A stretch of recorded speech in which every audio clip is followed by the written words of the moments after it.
শুরু করেছেন? আপনি একটা কাজ করুন, আমার কুলে এসে বসুন। Excuse me. এক্সকিউজ মি কি আবার?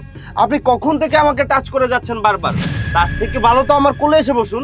আপনি এসব কি বলছেন? আপনার হয়তোবা কোথাও ভুল হচ্ছে। ভুল আমার হচ্ছে না।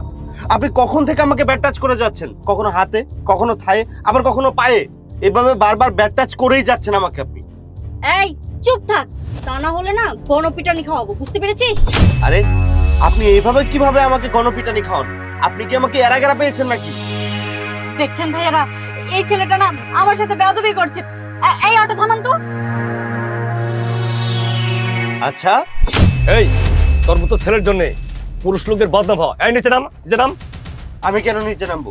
যে আমাকে বারবার টাচ করছিল সে নিচে নামুক। এই তুই কি করে ভাবলি এই মেয়ে তোকে টাচ করবে?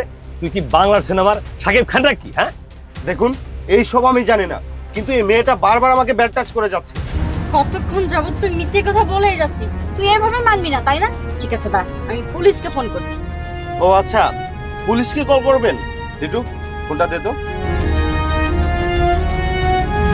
পুলিশকে কল করার আগে এটা দেখুন।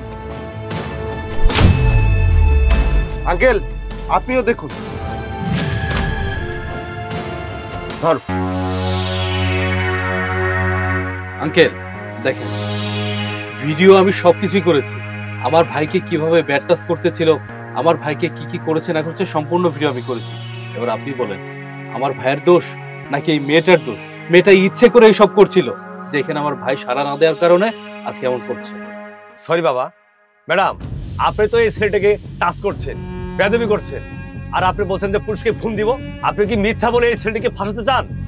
আঙ্কেল, কি হয়েছে সেটা আমি আপনাকে বলছি।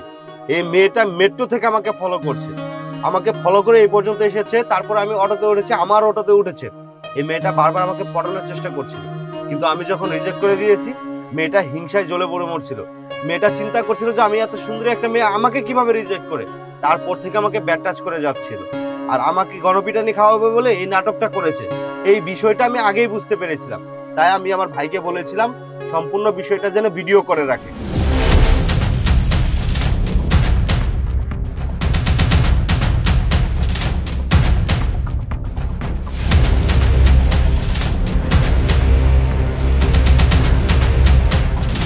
আর ওর যখন ভিডিও করা শেষ হয়েছে তখন আমাকে ইশারা দিয়েছে, তখনই আমি চিল্লাপাল্লা করেছি যে আমার কুলে এসে বসুন। আপনাকে একটা কথা বলি, আজকাল কেউই ছেলেদের বিশ্বাস করতে চায় না। আমি যদি আপনাকে ভিডিও না দেখাতাম তাহলে আপনিও আমাকে বিশ্বাস করতেন না, আর এটাও বিশ্বাস করতেন না একটা মেয়ে হয়ে আমাকে হ্যারাস করছে। আর হ্যাঁ, এই যে ম্যাডাম, আপনাকেও একটা কথা বলে রাখছি, আমি ছেলে বলে কি আমার মান সম্মান নেই? আমাদেরও মান সম্মান আছে, ইজ্জত আছে।